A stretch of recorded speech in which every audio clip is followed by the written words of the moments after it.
Aussie, Aussie, Aussie. Oi, oi, oi. Welcome to Hood Champion Boxing and Sports.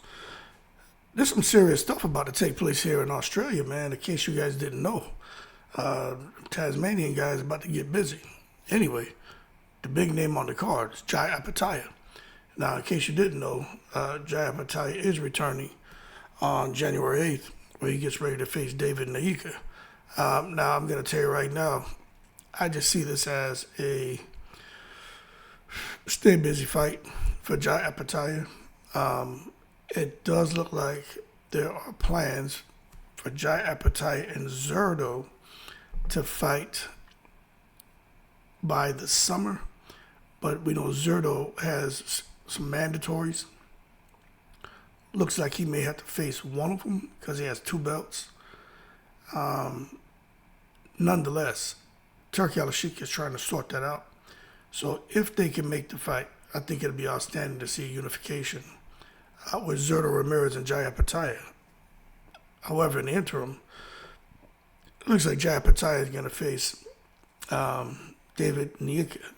I'm probably mispronouncing his name. But I'll say this, right? You can look at Jai Opetaia's eyes and see like he stays locked and loaded.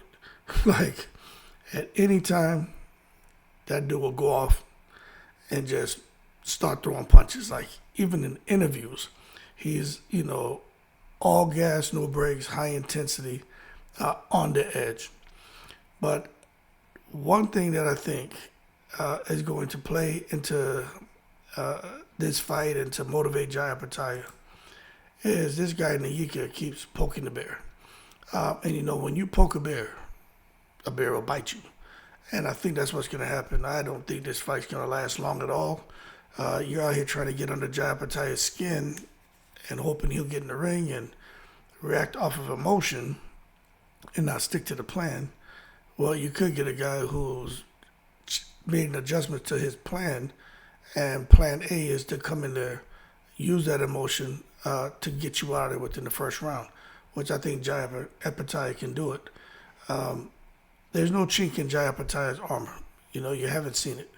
Jai Opetaia comes in, he does his work, and he's pretty good at what he does. And he knows he has a huge fight on the horizon if Turki Al-Sheikh can sort out the Zerto Ramirez fight and mandatory situation. But this is the thing. For those who are saying, no, David, this guy Naika is a real threat to Jai Opetaia, right?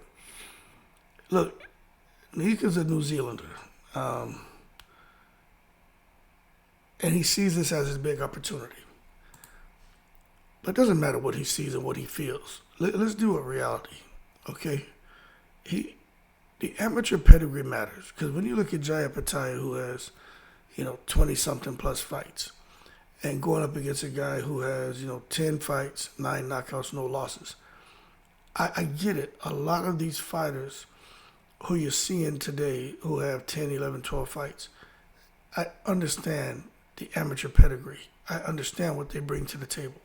They're not your normal fighter who has 10 pro fights, who's still kind of acclimating to the professional ranks and getting adjusted and figuring things out to where they get to 18, 19, 20 pro fights, and now they're ready for a title shot. These guys today, 10 fights, and they out there with the potential to whip a champion's ass. But in case you didn't know, David Naika, let me see if I can show you this. And where are we at? That's what I thought was right here. 29 years old, cruiserweight, 10 fights, 9 knockouts, bronze medal at the heavyweight Tokyo 2020, 2-time Commonwealth Games gold medalist, 1-time light heavyweight, 1-time heavyweight.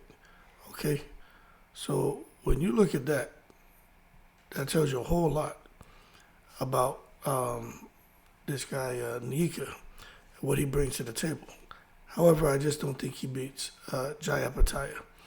I think when you look at it, Jai Opetaia always physically is in the best condition, mentally always in the best condition. And I think every fight he sees as an opportunity for him to show how great he is. And anyone who steps in the ring with him, to me, should be an underdog. I think Jai Opetaia at some point in time, especially if he can clear out cruiserweight, I think he bubbles up to heavyweight and tries his luck. But that being said, there's one fighter on this card who I think we all should be paying attention to. And in case you didn't know, Teremoana is back in action. I may have to make this a little bit smaller so you guys can see everything. Let me adjust this for you. A little bit. Okay, here we go. That's him right there. Teremoana. Now, Eddie Hearn, he signed to Eddie Hearn. He signed a Matchroom. Eddie Hearn's high on him. He fought Jalalov in the Olympics. But the bottom line is, he's a really good fighter. I don't know how far he can go. But if he keeps staying busy learning on the job, I think he can definitely, go all the way and definitely become a champion.